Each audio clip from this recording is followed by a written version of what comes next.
하나님 말씀 보도록 하겠습니다. 하나님 말씀은 신약 성경 173면 요한복음 15장 1절로 6절 말씀입니다.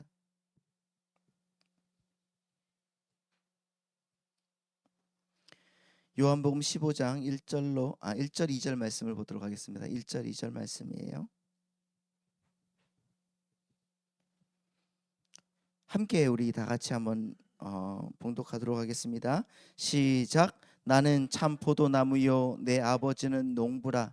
무릇 내게 붙어 있어 열매를 맺지 아니하는 가지는 아버지께서 그것을 제거해 버리시고, 무릇 열매를 맺는 가지는 더 열매를 맺게 하려 하여 그것을 깨끗하게 하시느니라. 아멘. 평안하셨습니까? 주님의 평안이 여러분의 가운데 넘치시기를 바랍니다. 우리가 여러분 지난주에 성령께서 주시는 성령의 지배 아래에 있는 성도들은 반드시 평안할 수밖에 없다라고 말씀을 드렸어요. 그렇죠? 성령이 내 마음속에 계시면 우리는 반드시 평안할 수밖에 없다. 믿으십니까? 왜 그렇습니까? 성령께서 우리가 누구인지를 가르쳐 주시고 하나님의 마음, 예수님의 마음을 생각나게 해주시거든요. 내가 누구인지를 가르쳐 주시고 생각나게 하신다. 그러니까 진짜 평안은 나의 환경이 바뀌어서 오는 게 아니에요. 돈이 많아져서 내가 뭐 불세출의 어떤 스타가 되어서 그렇게 나의 환경이 바뀌어져서 그런 평안이 오는 것이 아니라 예수 그리스도의 십자가로 인해서 내가 하나님과 화목되었다는 그 사실을 성령 안에서 내가 깨닫게 될 때, 그때 찾아오는 것이 바로 비로소 평안이라는 것입니다. 할렐루야. 그래서 나의 죄가 사하여졌어. 성령으로 인해서 내가 알아지는 거잖아요. 나의 죄가 사하여졌어. 내가 이제 하나님의 아들과 딸이 되었어. 내 모든 삶의 걸음이 하나님의 주권적 손길 위에 있다는 것이 은혜 안에서 내가 믿겨지네. 그때 여러분 우리는 폭풍우 치는 바다 한가운데에서도 잠잠하게 주님을 바라볼 수 있고 평안을 누릴 수가 있는 것입니다. 그런 의미에서 여러분 지난주에 평안하셨습니까? 아멘. 아멘. 감사. 오늘은 요한복음 15장 말씀으로 이제 들어가요. 이제까지 14장 말씀 쭉 했잖아요. 15장 말씀으로 들어가는데 이 말씀은 우리 성도님들이 잘 아는 말씀이에요. 이 말씀 또한 잘 아는 말씀인데, 근데 이 말씀은 참 많이 오해를 받아온 구절입니다. 이 말씀이 참 많이 오해를 받았어요. 우리 성도님들한테서. 제가 어릴 때 이 내용으로 나온 찬양을 참 많이 불렀거든요. 제가 어릴 때니까 한 40년 전 그 정도예요. 그러니까 저도 나이가 좀 있죠. 아무튼 제가 초등학교 때, 국민학교 때니까. 그래 이런 거예요. 예수님은 우리의 참 포도나무, 아버지는 포도원 농부시니 가지들아 열매를 맺지 않으면 아낌없이 찍어서 던지시리라. 이런 찬양이었어요. 처음 들어보시는 거예요? 한번 들어보셨죠? 들어보신 분들은 연륜이 있는 분이시고요. 자, 안 들어보신 분들은 아직 내가 젊다 하면 됩니다. 자, 그래서 제가 이 말씀을 보면서 어릴 때 이 말씀을 듣고 보면서 진짜 내가 열심히 사역하고 열심히 일을 해서 정말 주님의 그 열매를 맺어야지. 열매를 맺어야지 하나님께서 인정하시겠구나 하는 그런 율법주의적 고정관념이 저 안에서 들게 만들었단 말이에요. 이 찬양이. 그렇잖아요. 예수님은 우리의 그 포도나무시고 아버지는 농부신데 가지들아 열매를 맺지 않으면은 아끼면 던져버리겠다 이렇게 말씀하시는데, 근데 여러분 우리는 이 말씀을 본격적으로 이제 다음 주부터 이제 본격적인 말씀에 이제 말씀을 이제 드리겠는데, 이 본격적으로 이해하기 전에 오늘 이 구절에 들어있는 율법주의적 고정관념을 오늘 완전히 뒤집어야 돼요. 우리의 율법적인 고정관념을 뒤집어야 됩니다. 이 말씀을 통해서. 먼저 여러분, 이 말씀은 절대로 너희들 열매를 안 맺으면은 하나님이 다 잘라버리시고 불에 태워버릴 거야 라고 하면서 성도들을 협박하거나 공포로 몰아넣는 구절이 아니라는 것을 아셔야 된다는 거예요. 이 구절은, 여러분, 진정한 설교, 진정한 말씀은, 하나님의 말씀은 우리의 공로나 아니면 어떤 공포심을 자극하는 게 아니라 오직 하나님의 전적인 은혜와 그분의 주권을 선포하는 것이 맞습니다.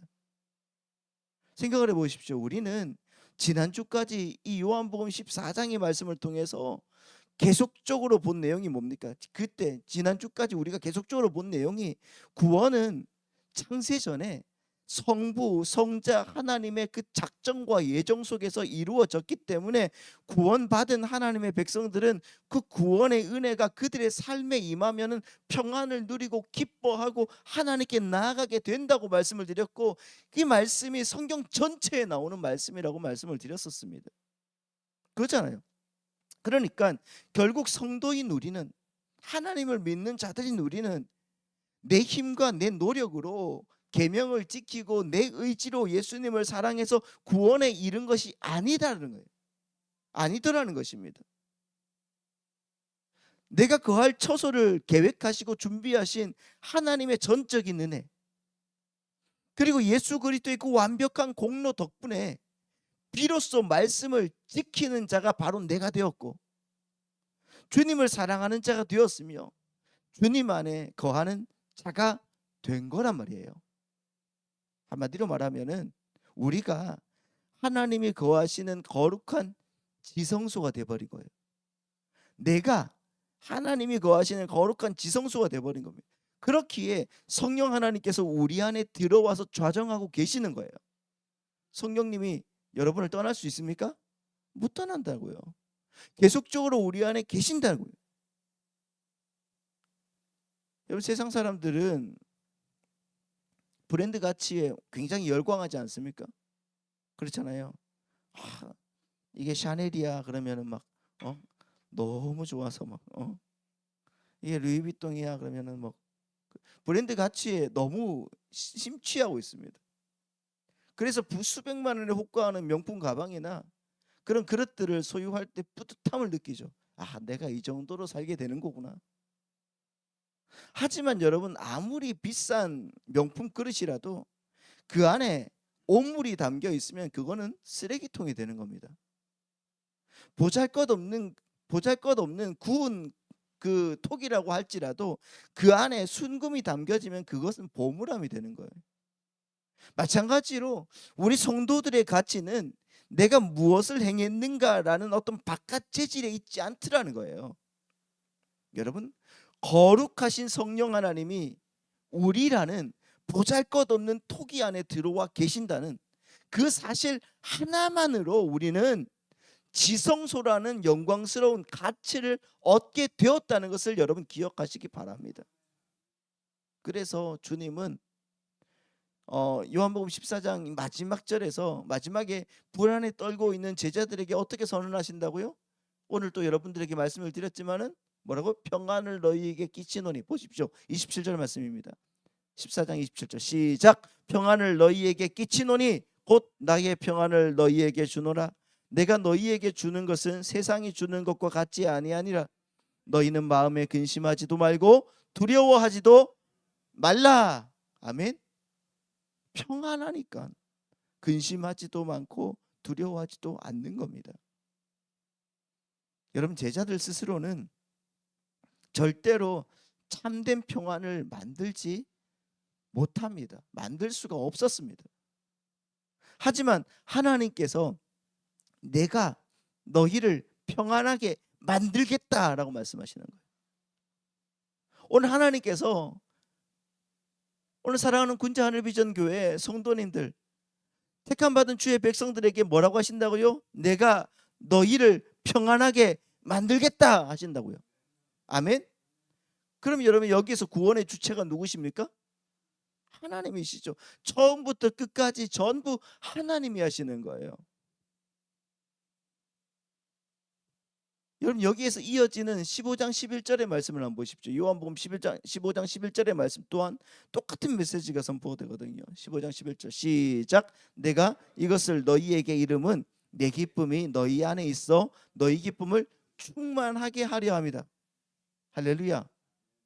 여러분 우리 성도들이 누려야 할 기쁨은 세상이 주는 어떤 막 자극적인 거, 도파민이 막 터지는 거, 그런 기쁨이 아니라 그런 기쁨이나 아니면 내 성취로 만들어낸 그런 기쁨이 아니라 예수님 자신이 기쁨이 되어야 된다는 것입니다.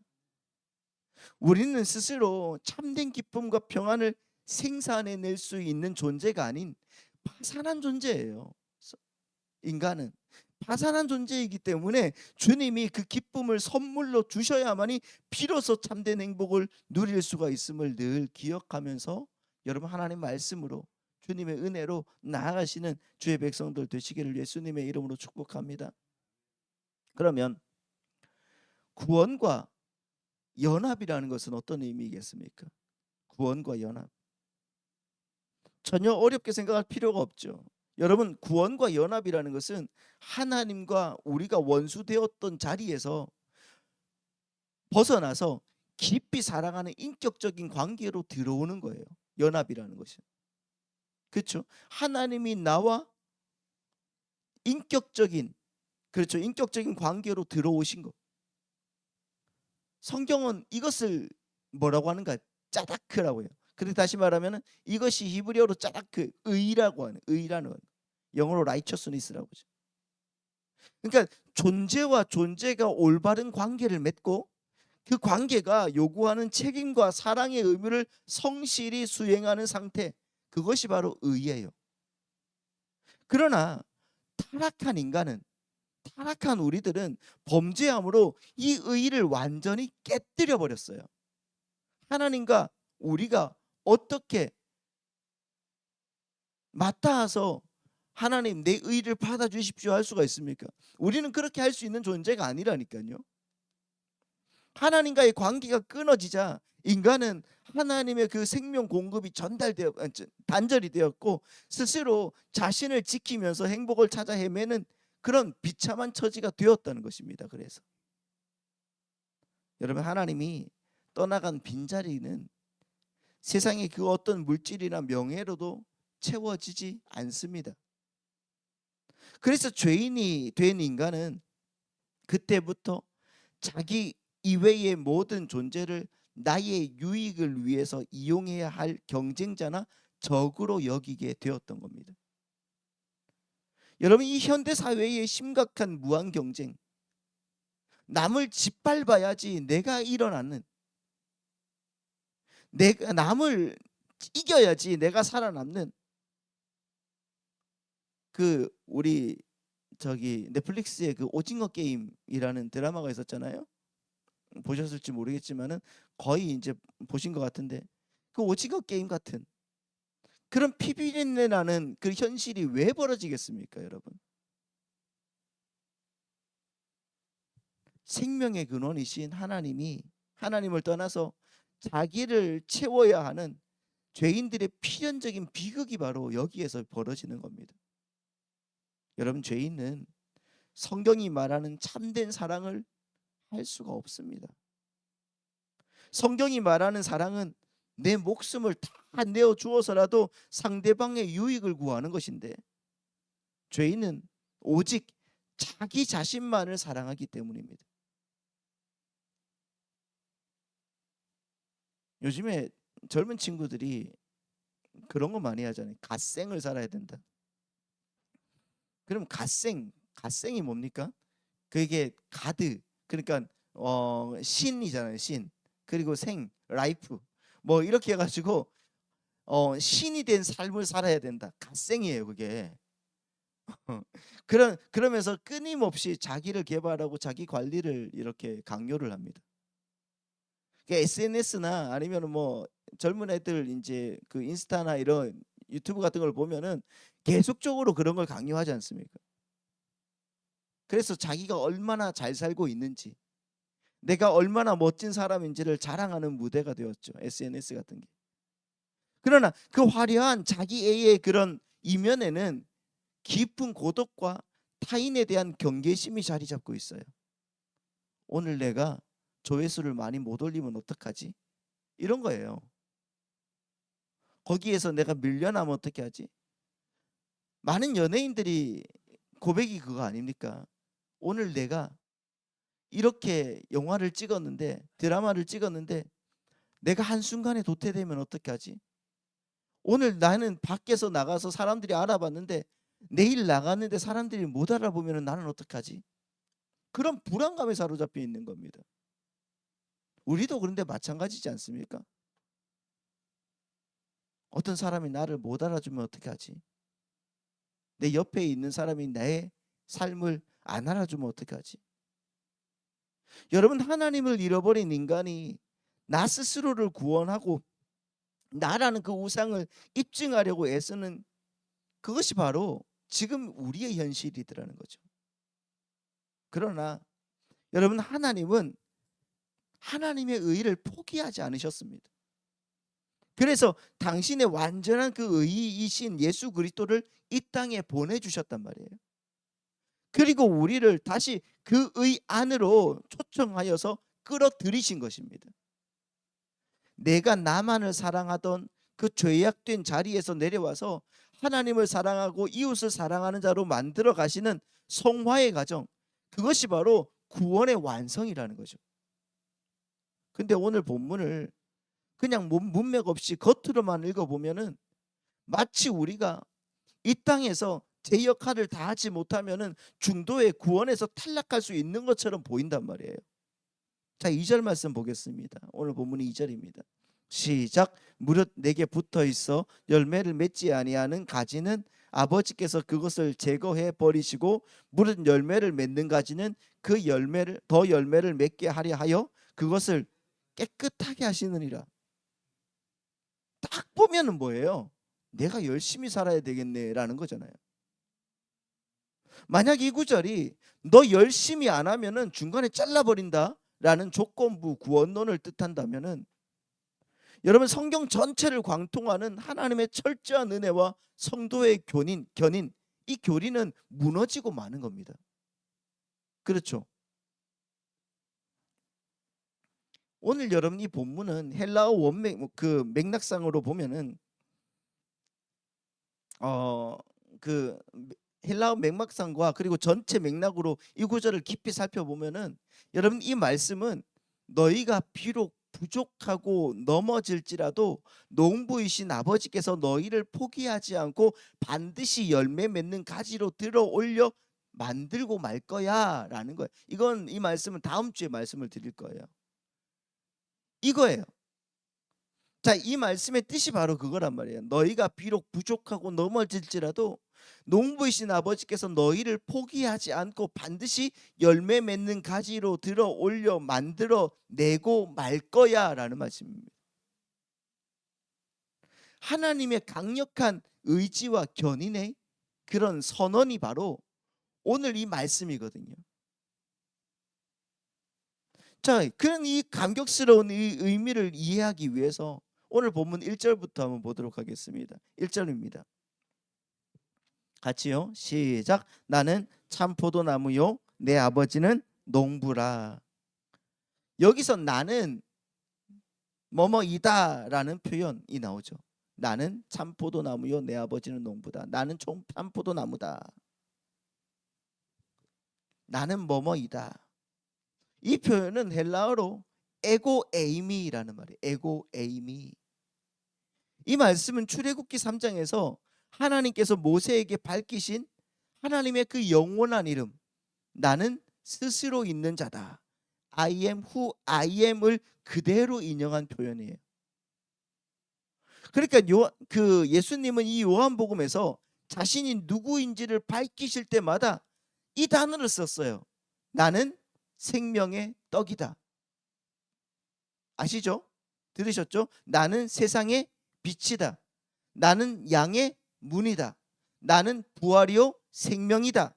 그리고 나는 참 포도나무다. 이렇게 선언하신단 말이에요. 여러분, 이 선언은 이 세상의 수많은 포도나무 중에 나는 나 하나뿐이다, 이 말이에요. 너희 인간이 스스로 하나님이 기뻐하시는 포도나무가 되는 것은 불가능하다라는 진리를 바탕에 깔고 있는 말이란 말이에요. 나는 뭐뭐다, 이 말은 나 하나밖에 없어라는 거예요. 그러니까 진짜 생명의 떡은 나이고, 진짜 세상의 빛도 나이며, 진짜 양의 문도 나이고, 부활과 생명도 바로 나다. 그리고 참 포도나무도 누구다? 바로 예수 그리스도라는 것입니다. 보십시오. 많은 인간들이 스스로 자기를 그렇게 생명의 떡, 세상의 빛, 양의 문, 부활과 생명, 그리고 포도나무인 척하면서 자기의 의를 행하려고 하지만은 하나님 보시기에 그건 전부 다 뭐라는 거예요? 가짜라는 거, 가짜. 그렇다면 여러분, 이 구약에서 가짜 포도나무, 즉 들포도나무는 누구를 가르쳤는지를 한번 보시면 좋을 것 같아요. 오늘 포도나무에 대해서 말씀을 드리는데 이 들포도나무는 누구를 가리킬까요? 성경 말씀을 한번 보겠습니다. 예레미야 2장 21절 말씀입니다. 시작. 내가 너를 순전한 참 종자 곧 귀한 포도나무로 심었거늘 내게 대하여 이방 포도나무의 악한 가지가 되면 어찌 됨이냐. 여러분, 하나님은 이스라엘을 귀한 포도나무로 어떻게 심었다고 말씀합니다. 귀한 포도나무로 심었는데 그들은 이방 포도나무의 악한 가지가 되었다고 탄식하고 계시는 장면이에요, 이 말씀이. 여기서 성경이 말하는 악이라는 것은, 여러분, 악이라는 게 뭐죠? 네? 이 악이라는 것은 단순히 도덕적으로 나쁜 짓을 한 것만을 의미하는 것이 아니에요. 성경에서 말하는 악이라는 것은, 여러분, 성경이 말하는 악의 그 본질은 뭐냐고 하면 하나님과 상관없이 오직 자기 자신만을 위해서 사는 것이 바로 악입니다. 하나님의 영광은 관심대도 없고 내가 나의 삶의 주인이 되어서 나의 유익과 나의 행복만을 추구하는 그 상태, 그것이 바로 성경이 말하는 악이고 들포도나무의 실상이라는 거예요. 그래서 로마서 1장 21절 말씀을 보시면 이렇게 말하고 있죠. 뭐라고 하고 있습니까? 하나님을 알되라고 있습니다. 로마서 1장 21절입니다. 자, 하나님을 알아요. 사람들은 하나님을 압니다. 모르는 사람 아니에요. 하나님을 아는 사람들은 그럼 어디에 있는 사람들입니까? 교회 안에, 예배당 안에 있는 사람들이죠. 그들은 하나님을 아는데 하나님을 영화롭게도 아니하며 감사하지도 아니하고 오히려 그 생각이 허망하여지며 미련한 마음으로 어두워졌다, 이렇게 말하고 있죠. 무슨 말이에요? 교회 안에 있는 사람들, 하나님을 믿는다고 하는 사람들의 그 삶이 바로 죄된 삶으로 살고 있는 사람들이 너무나 많더라는 겁니다. 하나님을 영화롭게 하지도 않고 감사하지도 않는 삶, 오직 나만을 위해서 바벨탑을 쌓는 삶이 바로 들포도나무의 삶이더라는 것입니다. 그렇다면 우리 중에 스스로 참 포도나무 될 수 있는 자가 단 한 사람이라도 있습니까? 있습니까? 없지요. 단 한 사람도 없어요. 구약 선지자들을 보면은 자기 힘으로 살려고 했던 이스라엘의 역사와 그 참담한 그 한계를 잘 보여주고 있어요. 자, 이 말씀은 보기에 좀 그러니까 그 에스겔 17장의 말씀을 보시면은 잠시 여러분들께 이제 그 말씀을 설명해 드리면은 독수리와 포도나무의 비유가 나와요. 하나님께서 그 옥토에 포도나무를 심어 놓으셨는데 이 포도나무가 하나님을 의지하지 않고 자꾸 다른 독수리에게 뿌리를 뻗으면서 도움을 요청하더라는 거예요. 그러니까 이 말씀은 어떤 말씀이겠어요? 이스라엘 참 포도나무, 그러니까 포도나무라는 이스라엘이라는 포도나무를 심어놨는데 옆에 있는 나라들이 있잖아요. 큰 강대국들, 이집트나 아니면은 뭐 그 바벨론이나 이런 나라들, 그런 나라들을 계속적으로 의지하면서 그곳으로 뿌리를 뻗더라는 거예요. 하나님이 아니라. 그때 당시에 여러분 이스라엘의 왕이었던 므낫세, 여호야김, 그리고 시드기야 같은 왕들이 다 그렇게 했단 말이에요. 그들은 하나님의 경고와 징계 앞에서도 회개하고 하나님을 찾는 것이 아니라 애굽이나 바벨론 같은 세상의 힘을 의지해서 자기들의 안위와 풍요를 챙기려고 했던 겁니다. 하나님이 아닌 자기 보존이라는 우상을 섬긴 거죠. 하나님은 그런 악한 포도나무, 들포도나무를 향해서 이사야 5장에서 이렇게 감탄하십니다. 이사야 5장 2절 말씀 보세요. 이사야 5장 2절 말씀 시작. 땅을 파서 돌을 제하고 극상품 포도나무를 심었도다. 그 중에 망대를 세웠고 그 안에 술틀을 팠도다. 좋은 포도 맺기를 바랐더니 들포도를 맺었도다. 자, 이렇게 했죠. 들포도를 맺었어요. 5장 5절 말씀 보겠습니다. 시작. 이제 내가 내 포도원을 어떻게 행할지를 너희에게 이르리라. 내가 그 울타리를 걷어 먹힘을 당하게 하며 그 담을 헐어 짓밟히게 할 것이다 라고 말하고 있습니다. 참 포도나무를 기대하고 하나님이 심었는데 인간은 끊임없이 자기 욕망의 들포도주만 맺습니다. 그래서 하나님은 이제는 다 짓밟아 버리고 황무하게 만들겠다고 심판을 선언하십니다. 인간의 완전히 타락한 본성을 그대로 보여주는 겁니다. 인간은 전적으로 타락한 존재라는 거죠. 근데 여러분, 이 말씀 후에 이사야 27장에 가면은 놀라운 대반전이 일어나요. 27장 2절 말씀 한번 보시겠습니다. 그날에 너희는 아름다운 포도원을 두고 노래를 부를지어다.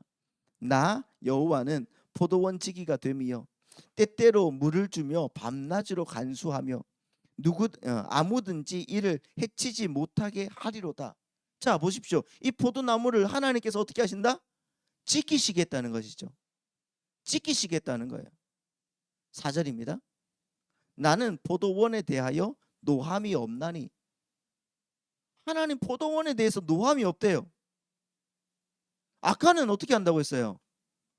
다 쓸어버리겠다고 말씀해 놓고 이제는 노함이 없대. 이렇게 변죽이 여러분 끄트릿이 하는 이런 분을 우리가 여러분 믿어야 됩니까? 네?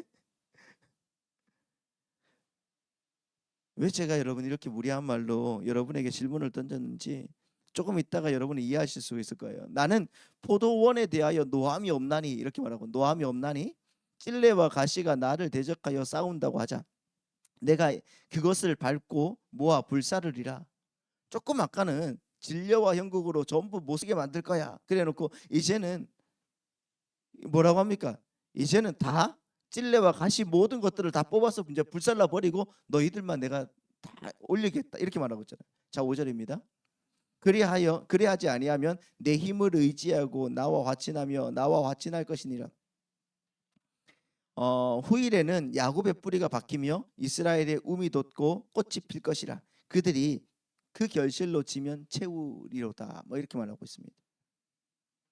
조금 전에는 들포도주를 맺는다고 다 짓밟아 버리겠다고 하셨던 하나님이 이제는 내가 밤낮으로 너희들을 간수하고 지키겠다.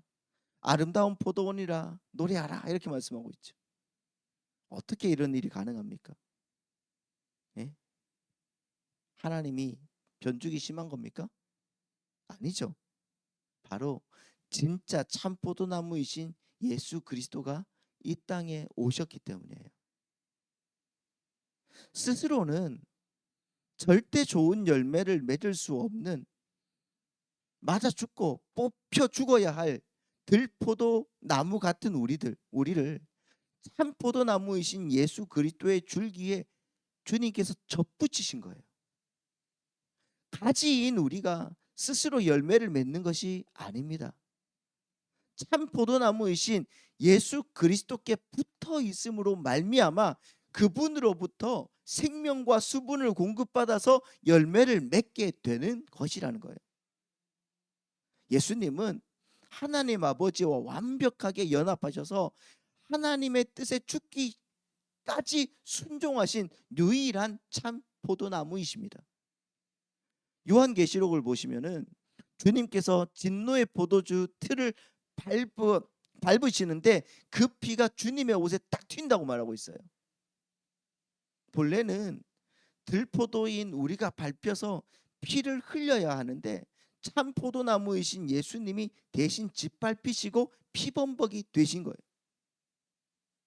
예수님이 십자가에서 피 흘려 붉은 옷을 입으심으로 말미암아 그분을 의지하는 우리는 죄사함을 받고 깨끗한 하얀 세마포 옷을 입게 되었다는 것입니다. 성령 하나님은 이 십자가 공로를 우리에게 효력 있게 적용하신다는 거예요. 이것이 바로 복음이죠. 우리가 한 것 아무것도 없습니다. 오직 모든 것을 다 하나님이 계획하시고 하나님이 예정하심으로 하신 거예요. 에스겔 17장 후반에는 아주 흥미로운 비유가 나와요. 자, 17장 22절 23절 말씀을 한번 보시겠습니다. 시작. 주 여호와께서 이같이 말씀하시되 내가 백향목 꼭대기에서 높은 가지를 꺾어다가 심으리라.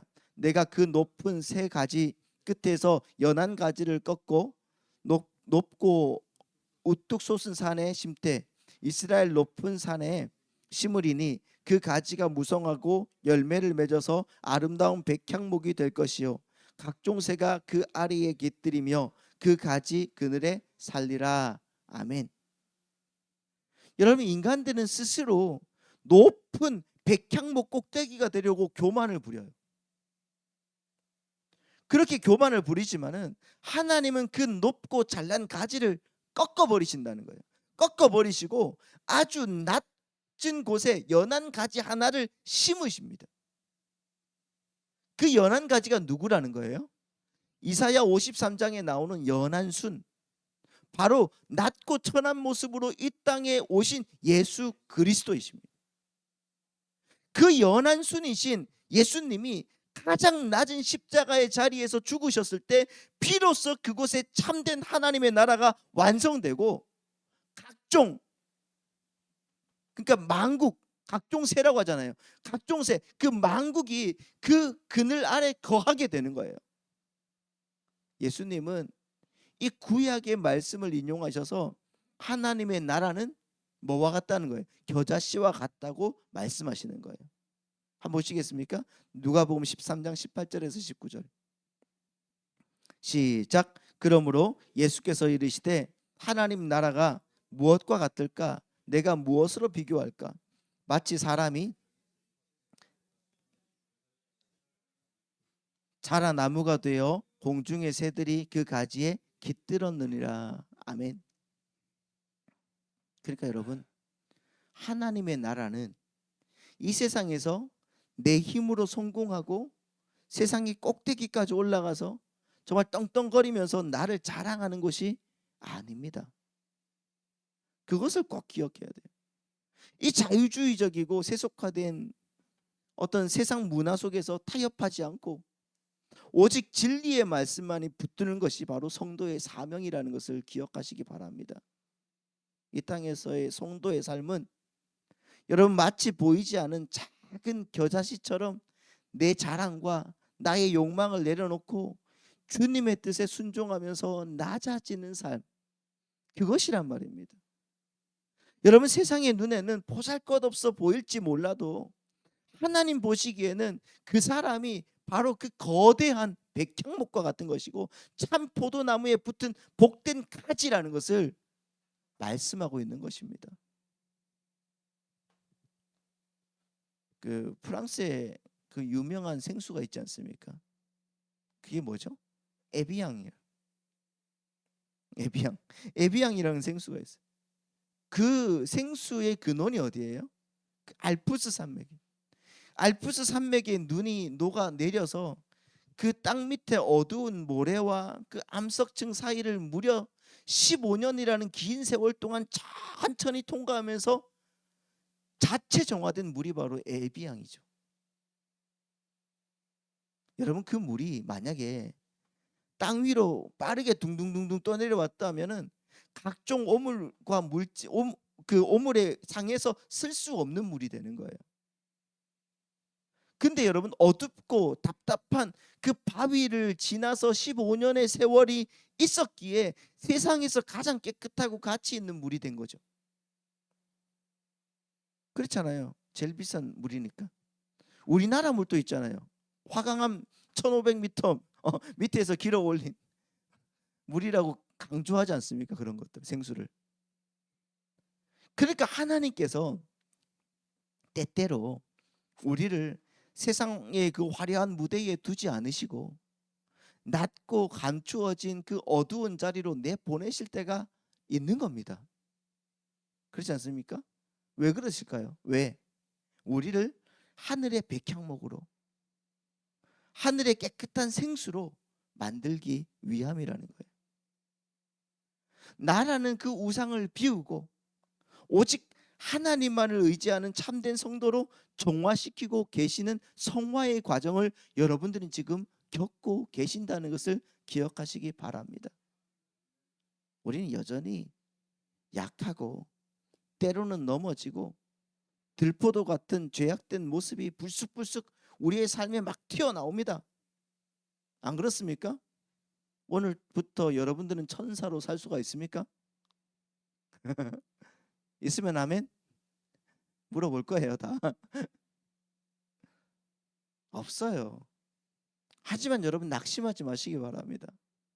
하나님이 말씀하시는 궁극적인 악은 단순히 우리가 도덕적으로 실수하고 넘어진 것을 말하는 것이 아니라 끝까지 하나님을 외면하고 나라는 그 우상을 위해서 사는 것이기 때문에, 여러분은 이미 참 포도나무이신 예수님께 접붙여진 하나님의 거룩한 자녀들이라는 것을 믿으시기 바랍니다. 구원의 완성은 하나님의 주권에 달려 있는 것이지 내 행위에 달려 있는 것이 아닙니다. 그러므로 이제는 나 자신만을 위해서 살았던 들포도나무의 삶을 조금씩 조금씩 내려놓기를 바랍니다. 내려놓으시기 바랍니다. 하나님, 내 뜻대로 하지 마시고 하나님의 뜻이 내 삶에 이루어지기를 원합니다. 그렇게 고백하고 기도하시고 오직 참 포도나무이신 예수님의 은혜로만 살아가시는, 그 예수님의 은혜만 꼭 붙드시는 우리 성도님들 되시기를 예수님의 이름으로 축복합니다.